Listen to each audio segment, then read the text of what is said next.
Welcome back दोस्तों। तो जैसा कि हमने पिछले एपिसोड में देखा था, रिमरू को उनका ये प्रपोजल बिल्कुल भी पसंद नहीं आया था, इसलिए वो उन पर गुस्सा करने लगता है। साथ ही साथ वहाँ पर एक बैरियर मौजूद था जो लोगों को कंट्रोल कर रहा होता है, पर रिमरू ने उसको ब्रेक कर दिया। फिर हम इसके कुछ देर बाद की कहानी के बारे में जानते हैं, जहाँ पर प्रिंस एल्ड्रिक कुछ लोगों के साथ रिमरू की पोल पट्टी खोलने के लिए आया था और इन सब के पीछे गवान की एक छिपी हुई चाल थी। साथ ही साथ वहाँ पर फाइट भी होती है जिसमें रिमरू की टीम जीत जाती है, लेकिन अचानक से किसी ने प्रिंस एल्ड्रिक की जान लेने की कोशिश की, पर रिमरू रेफाल की मदद से वक्त रहते ही उसकी जान बचाने में कामयाब रहा। यहाँ तक कि वहाँ पर प्रिंस एल्ड्रिक के फादर भी आ चुके थे, जो रिमरू का शुक्रिया अदा करने के साथ उससे दोस्ती कर लेते हैं। साथ ही साथ गवान के पनिशमेंट के लिए उन्होंने उसे मैजिक इंक्विजिटर्स में भेज दिया था, और ये सब खत्म हो जाने के बाद टेम्पेस्ट को काउंसिल के लिए ऑफिशियल कर दिया गया था। वहीं दूसरी तरफ सुबह उस बंदी की डिमांड लेने के लिए वहीं पहुंच जाता है। अब आगे तो इस एपिसोड की शुरुआत कुछ देर पहले का सीन दिखाते हुए होती है, जहाँ पर वो बंदी प्रिंस एल्ड्रिक की तरफ गन पॉइंट करते हुए कह रही थी, मेरे स्किल स्नाइपर से यह आसान हो जाएगा, जिसके बाद उसने उसकी तरफ फायर कर दिया था। लेकिन दूसरी तरफ वो बंदी राहत की सांस लेते हुए मुस्कुराने लगी, लेकिन उसको एकदम से एहसास हो जाता है कि प्रिंस एल्ड्रिक अभी तक नहीं मरा है। इसी वजह से वो हैरान होते हुए अपने मन में कह रही थी, ऐसा हो नहीं सकता, मुझे अभी भी प्रिंस एल्ड्रिक की मौजूदगी का एहसास हो रहा है, लेकिन एक और अटैक नहीं, मैं ऐसा नहीं कर सकती, और ये साफ है कि मैंने उस डीमन लॉर्ड को कम आंका। उसी वक्त वहाँ पर सुबह समन होने के साथ उसको बताता है कि तुम ग्रेट रिमरू को कम आंकती हो, और अपने मर्डर की कोशिश में नाकाम होने के बाद भी यहाँ पर रुक के रहना तुम्हारी मूर्खता है। उसकी ऐसी बातों को सुनकर वो बंदी उसके बारे में पूछती है, जिस बात का जवाब देते हुए सुए बताने लगा, मेरा नाम सुए है और मैं ग्रेट रिमरू का वफादार स्पाई हूँ। अब डीमन लॉर्ड का जिक्र सुनकर वो बंदी थोड़ी परेशान हो जाती है, लेकिन सुबह अपनी बातों को कंटिन्यू करते हुए कह रहा था, तुम मुझे वह सब बताओगी जो तुम जानती हो, अगर तुम रजिस्ट करना चाहती हो तो तुम्हारी मर्जी। उसकी ऐसी बातों को सुनने के बाद वो बंदी अपनी गन उसकी तरफ पॉइंट आउट करते हुए कहने लगी, ठीक है, अगर तुम इस बात पर जोर दे ही रहे हो तो मैं इसे एक्सेप्ट कर लेती हूँ। यहाँ तक कि उसने उस पर फायरिंग भी कर दी थी, लेकिन सुए को इससे जरा सा भी फर्क नहीं पड़ता। अभी देखकर वो बंदी हैरान होने के साथ अपने मन में कहने लगी, बिल्कुल जैसा मैंने सोचा था, एक हाई मार्जिन होने के नाते उस पर नॉर्मल फिजिकल अटैक का कोई भी असर नहीं होगा, फिर भी मैं एक और नाकामयाबी का जोखिम नहीं उठा सकती। जो सब कहने के बाद उसने अपने एक डैगर का इस्तेमाल करते हुए उस पर अटैक कर दिया था, लेकिन सुबह उस अटैक से खुद को काफी आसानी से बचा लेता है। अब ये देखने के बाद वो लड़के खुद को संभालते हुए कहने लगी, लगता है उसने देख लिया है कि मेरा डैगर पूरा का पूरा मैजिक से कवर है, और ये सब सोचने के बाद उसने दोबारा से उस पर अटैक करना शुरू कर दिया था। साथ ही साथ वो अपने मन में भी कह रही थी, वह तुरंत पहचान लेता है कि कौन सी चीजें उसे नुकसान पहुंचाने वाली है, और वह उससे बच निकलता है। पर मैं समझ सकती हूँ कि वह उन लोगों में से एक है जिन्हें काम में बिल्कुल भी ढिलाई पसंद नहीं है। तभी अचानक से सुबह ने भी अपने स्पाइडर थ्रेड से उस पर अटैक करने की कोशिश की थी, लेकिन वो बच जाती है। अब ये देखेकर सुबह भी उसकी तारीफें करता है कि तुम वाकई सच में समझदार हो। जो सुनकर वो बंदी कहने लगी, खैर शुक्रिया, पर तुम भी कुछ कम नहीं हो। इसी के साथ उसने तुरंत उसकी तरफ फायरिंग करना शुरू कर दी थी, लेकिन सुबह खुद को बचाते हुए उसकी तरफ काफी तेजी से आने लगा था,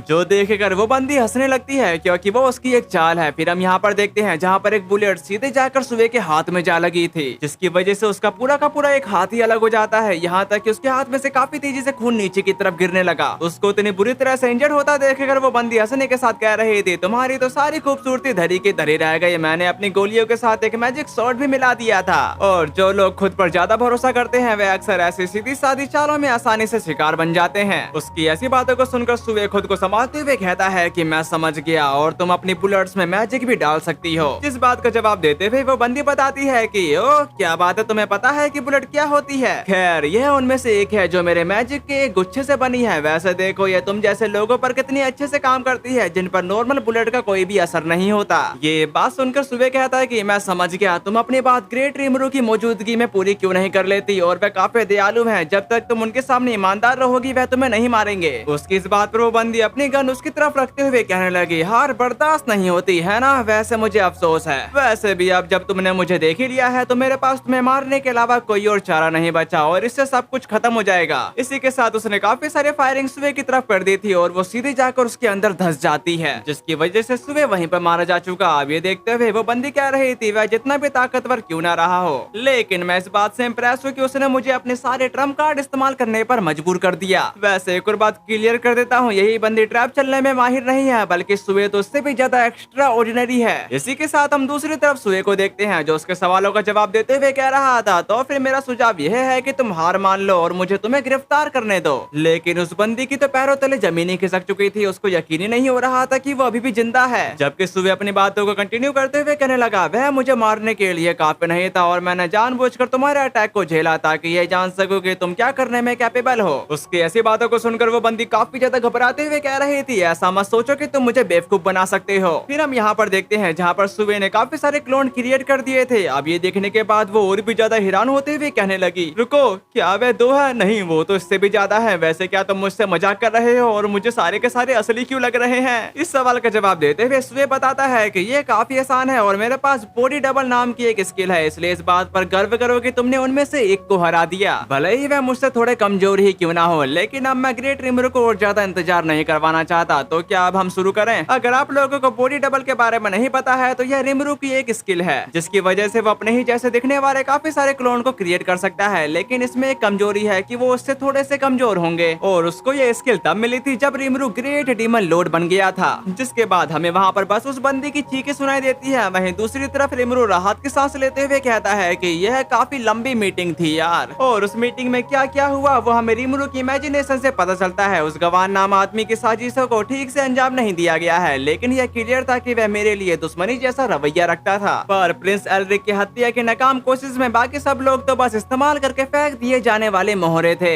इसी वजह से उसका असली मकसद तो प्रिंस के मर्डर का इल्जाम मुझ पर डालकर टेम्पेस्ट को वेस्टर्न नेशन से हटाना था। ये सब कह लेने के बाद वो प्रचंड की तरफ उनसे कहता कि सब कुछ हुआ, लेकिन मैं खुशकिस्मत था कि हिनाटा और सूना मुझसे पहले ही अपना आपा खो बैठे, और नेशन का रूलर होने के नाते फाइट करने वाला मैं नहीं बल्कि कोई और होना चाहिए था। उसके इन सवालों का जवाब देते हुए हिनाटा बताती है कि मैं यह नहीं कहूंगी कि मैंने अपना आपा खो दिया था, मैंने तो बस उसके तौर तरीके को थोड़ा ठीक किया। वहीं दूसरी तरफ सूना भी कही, मेरे साथ भी यही बात है ग्रेट रिमरू, मैंने तो बस उस बंदे को थोड़ा सा सबक सिखाया जो बदतमीजी कर रहा था। उन दोनों की ऐसी बातों को सुनने के बाद रिमरू अजीब सा चेहरा बनाते हुए उनकी बातों में बस हाँ पे हाँ करे जा रहा था। फिर वो उससे कहता कि खैर तुमने खुद पर काबू रखकर बहुत बढ़िया काम किया बेनीमारू, सच कहूँ तो मुझे सबसे ज्यादा चिंता तुम्हारी ही थी। उसकी इस बात पर बेनीमारू बताता कि खैर सच कहूँ तो मैं इतना ज्यादा गुस्से में था कि मेरा दिमाग बिल्कुल सुन पड़ गया था, लेकिन मैंने किसी तरह से खुद पर काबू पा लिया क्योंकि सूना सबसे पहले बीच में आ गई थी। अगर उसने एक पल भी देरी की होती तो मैं उस कमरे में मौजूद हर किसी को जिंदा जला देता। अब ये सुनकर रिमरू अजीब सा हंस रहा था। फिर वो एकदम से उस पर गुस्सा करने के साथ कहता कि अपने आप से इतना खुश मत हो।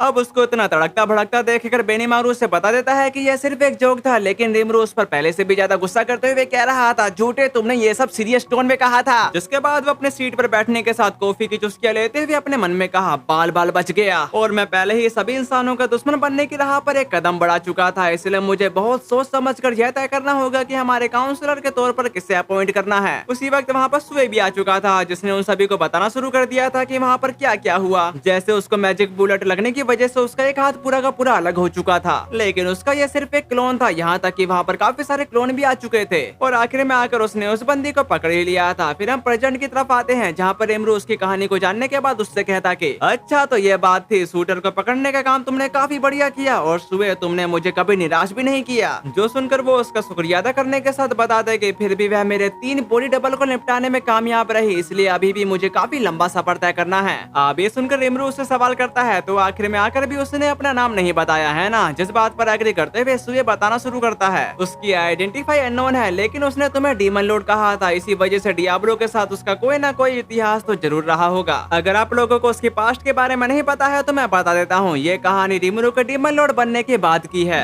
जब डियाब्लो बैरियर का पिलर तोड़ने के लिए 2 व्हाइट नाइट्स के पास चला गया था, और वहीं पर मुलाकात उससे होती है जो डियाब्लो की असली पावर को जानने के बाद वहाँ से दुम दबाकर भाग गई थी, लेकिन उसका एक साथी फंस जाता है, जिसकी वजह से डियाब्लो ने उसकी बैंड बजा दी। अब कहानी की तरफ आते हैं, जहाँ पर रिमरू यही बात को सोचते हुए अपने मन में कह रहा था, डियाब्लो ने तो ऐसी कोई भी बात नहीं कही थी, लेकिन आखिर वह डियाब्लो ही तो है, और मैं तो यह भी सोच सकता हूँ कि वह उसे डराएगा, धमकाएगा और फिर कहेगा ये तो इतनी छोटी सी बात थी कि मैं इसके बारे में भूल ही गया। तभी अचानक से सुबह उस लड़की के हाथ में जो वेपन था उसके बारे में रिमरू से पूछता है, जिस पर रिमरू सोचते हुए बताता कि मुझे लगता है कि ये वह हथियार है जो हमारे पास दूसरी दुनिया में मौजूद था। और इसके आगे के बाद हमें रफायल से पता चलती है, मेरा अनुमान है कि शूटर ने इसे खुद अपने मैजिक से बनाया है, क्योंकि यह रियलिटी वेपन जैसा ही लगता है। जो सब जानने के बाद वो उसको बताता कि वह शायद किसी और दुनिया की है जिसने इसे अपनी यादों से बनाया है, जिस बात पर एग्री करते हुए हिनाटा बताना शुरू करती है, ऐसा लगता है कि वह बेहद परेशान करने वाले स्किल छिपा रही है और तुम्हें यह बात किसी भी तरह से पता चल जाएगी, इसलिए मैं तुम्हें अभी बता देती हूँ। जिस लड़की को मैंने अपने थॉट कम्युनिकेशन के जरिए देखा था वह मास्टर रूक्स के 3 बैटल स्टेज में से एक थी, रैगिंग्सली ग्लेंडा, और वह मेरी सबऑर्डिनेट थी। इसी के साथ यहाँ सीन कट होकर उसी सबऑर्डिनेट की तरफ आ गया था, जहाँ पर वो अपने सामने हिनाटा को देखने के बाद काफी ज्यादा हैरान हो जाती है, जबकि हिनाटा कहती है काफी समय हो गया ग्लेंडा, वैसे तुम्हें ठीक ठाक देखकर मुझे मुझे राहत मिले। दूसरी तरफ गिलेंडा का कहना है, मुझे लगता है कि अब मेरी जिंदगी खत्म हो गई है, इसी वजह से बस मुझे अब मार डालो। उसकी ऐसी बातों को सुनकर सुवे उस पर भड़कने के साथ कहता है कि चुप रहो, तुम्हें बस हमारे सवालों का जवाब देना है। फिर हम यहाँ पर देखते हैं जहाँ पर हिनाटा रिमरू से सवाल करती है, क्या मैं पहले जा सकती हूँ, जिस बात से रिमरू को भी कोई दिक्कत नहीं थी, इसलिए वो सीधे उसके सामने बैठते हुए कहना शुरू करती है। मुझे ये काफी अजीब लगा और कई बार ऐसा लगा कि मानो काउंसिल वेस्टर्न होली चर्च की मेंटालिटी पूरी तरह से समझते हुए तुम काम कर रही हो, लेकिन मुझे शक था कि कोई जासूस बहुत ही करीब मौजूद है, पर फिर भी तुम तो शुरू से ही मेरे साथ विश्वासघात कर रही थी, है ना। लेकिन गिलेंडा बस नो कमेंट कहती है। इसी वजह से हिनाटा अपनी आगे की बातों को कंटिन्यू करते हुए कहने लगे, किसने काउंसिल को मैनिपुलेट किया और तुम्हें प्रिंस एल्रिक को मारने का ऑर्डर किसने दिया? अगर तुम मुझे बता दो कि तुम्हें किसने हायर किया तो मैं तुम्हारे क्राइम के सीरियसनेस को थोड़ा कम कर दूंगी। लेकिन अब वही बंदी उस पर काफी ज्यादा भड़कने के साथ कहने लगी, मैं तुमसे बार बार कह रही हूँ कि मैं कोई भी जवाब नहीं दूंगी। उसकी ऐसी बातों को सुनने के बाद हिनाटा खुद को शांत करते हुए कहती है कि मैं समझ गई, तो मेरा आखिरी सवाल है, क्या तुम लेडी ल्यूमिनस में विश्वास करती थी?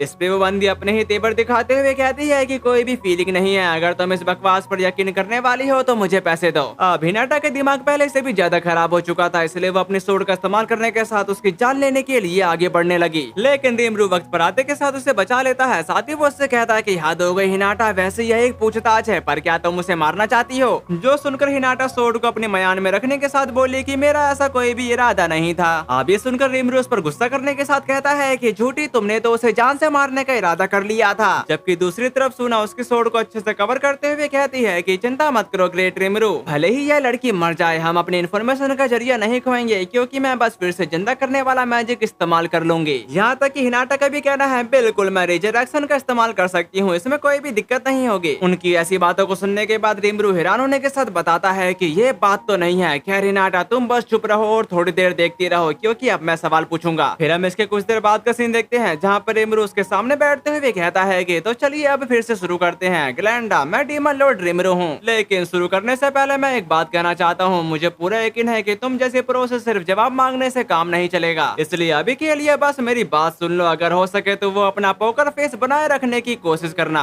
जो सब कह लेने के बाद वो अपने मन में रफायल से कहता कि रफायल सेंसे, अब आपकी बारी है। जो सुनकर रफायल के कहना है, समझ गई, गिलेंडा नाम के पर्सन से पूछताछ शुरू हो रही है। जिसके बाद हमें रिमरू के मुंह से रफायल की आवाज आने लगती है, ठीक है चलिए शुरू करते हैं। यूनिक स्किल अक्सर किसी के सोल में गहरे तक समाये होते हैं, पर ऐसा लगता है कि तुम भी इससे अलग नहीं हो। साथ ही साथ एक स्ट्रॉन्ग पावर जो तुमको अपने सोल से जोड़ती है। उसकी इस बात पर गिलेंडा बताती है, सच में मैंने तो ये पहली बार सुना है, वैसे और तो क्या। ये बात सुनकर रिमरू कहता है कि आज की मीटिंग में कई ऐसे काउंसलर्स मौजूद थे जिनकी सोल ग्रीड से कलंकित थी और पूरी पॉसिबिलिटीज थी कि यह किसी और के यूनिक स्किल के जरिए वहाँ पर डाला गया था। उसके इस सवालों का जवाब देते हुए वो बंदी बताते कि सभी ह्यूमन नेचुरली रूप से लालची होते हैं। जिस बात पर एग्री करते हुए रिमरू कहता है कि लेकिन उन सभी ने एक ही तरह का लालच दिखाया। इसी वजह से मेरा मानना है कि ऐसा किसी थर्ड पार्टी की एबिलिटी के इफेक्ट के कारण हुआ और तुम ग्लेंडा भी उसी इफेक्ट में हो। लेकिन तुम्हारे मामले में तुम्हारी अपनी यूनिक स्किल तुम्हें बचाए रखती है, जिसकी वजह से ऐसा लगता है कि किसी ने उसे पूरी तरह से किसी के कब्जे में जाने से रोक रखा है। जो सब कह लेने के बाद वो रफायल से पूछता है कि रफायल सेंसे, ये सब मेरे लिए भी नई बात है। पर रफायल उससे बस एक ही बात कहती है कि अपनी बातें करना जारी रखो। जिस बात पर एग्री करते हुए रिमरू कुछ नहीं करता, बस उससे बातें करने लगता है। असल में हमारे फेस्टिवल में कुछ लोग ऐसे भी थे जिनके मन में वही ग्रीड था, और जब बड़ी तादाद में लोग किसी स्किल से अफेक्टेड होते हैं तो उसका इस्तेमाल करने वाला वहीं कहीं आसपास ही होने की पॉसिबिलिटीज होती है। दूसरे शब्दों में कहे तो तुम्हारा मास्टर हमारे फेस्टिवल में मौजूद था, और तुम तो जानती ही हो मेरी अप्रेजल स्किल कितनी बेमिसाल है। ये ना सिर्फ ये बता सकती है कि कोई स्किल मौजूद है या नहीं, बल्कि यह भी बता सकती है कि कोई उसे छिपाने की कोशिश कर रहा है, और इस पर्सन ने जरूर चाहा होगा कि मैं उसकी स्किल का पता ना लगा पाऊं। इसलिए उसने अपने एक सबऑर्डिनेट को भेजा जिसके साथ उसकी मौजूदगी के कुछ संकेत भी थे। वैसे मारिया बेलरोजो, क्या यह नाम सुनकर तुम्हें कुछ याद आता है? ये बात सुनकर वो बंदी काफी ज्यादा हैरान हो चुकी थी, पर वो उसको बताती है कि इसके बारे में मुझे कुछ नहीं पता। लेकिन ये बात सुनकर हिनाटा बोल पड़ी, अच्छा तो इसके पीछे रोजो फैमिली है। उसके हेड ग्रामवेल रोजो वह फॉर्मर हीरो जिन्होंने वेस्टर्न नेशन को एकजुट किया था, और जो 7 डेज क्लंजी के चीफ थे। पर ग्रामवेल का तो निधन हो चुका है, लेकिन मेरा मानना है कि उनकी वसीयत को आगे बढ़ाया जा रहा है। अब सब कुछ जानने के बाद रिमरू उससे कहता है कि मारिया बेल ने ही तुम्हें काम पर रखा है ना। इसी के साथ यहाँ से कट होकर मारिया बेल की तरफ आ गया था, जो थोड़ी परेशान होते हुए कहती है ये काम नहीं आया, इसी वजह से हम फेल हो गए। जो सुनकर जॉन कहता है, मैंने वहाँ पर देखा था कि वहाँ के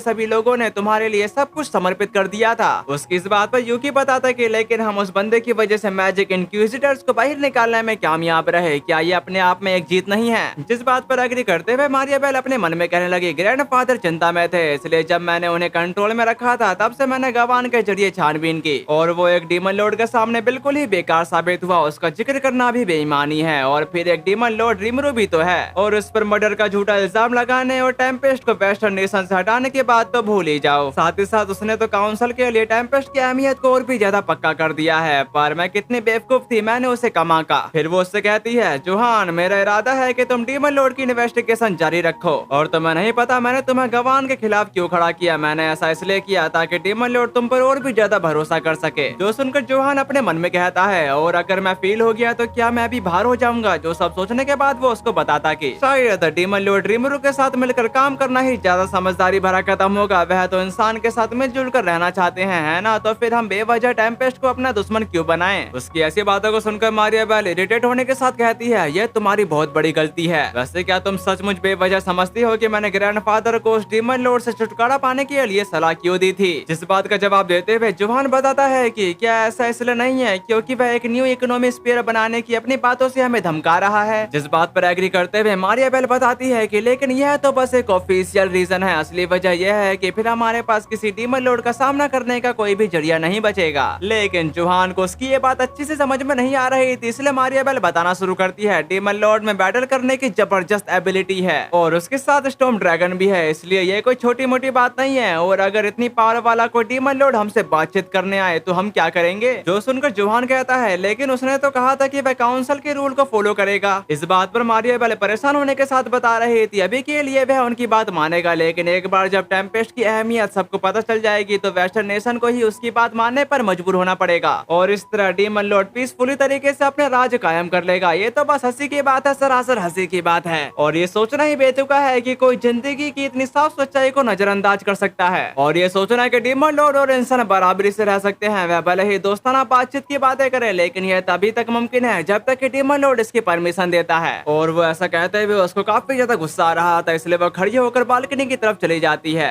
लेकिन वो अपनी बातों को कंटिन्यू करते हुए कहने लगी, इंसानों की जिंदगी छोटी होती है, अगर हमने अभी तक डीमन लॉर्ड के एम्बिशन को नहीं रोका तो रोजो फैमिली की सबसे प्यारी इच्छा का पूरा होना लगभग नामुमकिन हो जाएगा और किसी डीमन लॉर्ड के साथ मिलकर काम करना या यहाँ तक कि उसका इस्तेमाल करने का आइडिया, इसके नाकाम होने की तो कभी कोई गुंजाइश ही नहीं थी। उसके ऐसा कहते यहाँ से निकट होकर ग्लेंडा की तरफ आ गया था, जो काफी ज्यादा हैरान होते हुए कह रही थी, रहने भी दो, इससे तो ऐसा लग रहा है जैसे तुमने चाही सारी इन्फॉर्मेशन मैंने ही उगल दी हो। उसकी ऐसी बातों को सुनकर हिनाटा सामने की तरफ आते हुए बताती है, तुम्हारे साथ ये होना चाहिए था ग्लेंडा और एक गद्दार के लिए यह बिल्कुल सही अंजाम है। उसकी इस बात पर ग्लेंडा अपना सर पकड़ते हुए कहती है, लगता है जिस तरह से ये सब चल रहा है मैं मर जाऊंगी। अब ये सुनकर रिमरू उससे सवाल करता है, क्या ये मारियाबेल पर्सन इतनी ज्यादा खतरनाक है? जिस बात पर एग्री करते हुए ग्लेंडा बताना शुरू करती है, ये बात इससे कहीं आगे की है। हम जैसे लोग जिन्हें दूसरी दुनिया से बुलाया गया है एक कर्ज में बंधे हुए हैं जो हमें उसकी बात ना मानने से रोकता है और जिस पल उसे यह पता लगेगा कि मैंने उसके साथ विश्वासघात किया है तो वह तुरंत ही मेरे स्पिरिट को चूर चूर कर देगी। जो सब जानने के बाद हिनाटा का कहना है, इसका मतलब है कि तुमने लेडी ल्यूमिनस के साथ अपनी मर्जी से विश्वासघात नहीं किया बल्कि सिर्फ इसलिए किया क्योंकि तुम मना ही नहीं कर सके। जिसका जवाब देते हुए ग्लेंडा बताती है, खैर ये थोड़ा पेचीदा है पर मेरा एक हिस्सा गॉड के दया का सहारा लेने के लिए बेताब था, लेकिन मैं चाहे कुछ भी कर लूं बस उस कर्ज से बच नहीं पा रही थी और मुझे कभी सच में ऐसा नहीं लगा कि गॉड बस मुझे यूं ही आकर बचा लेंगे, या यूं कहूं कि मैं ऐसा सोच ही नहीं पाई।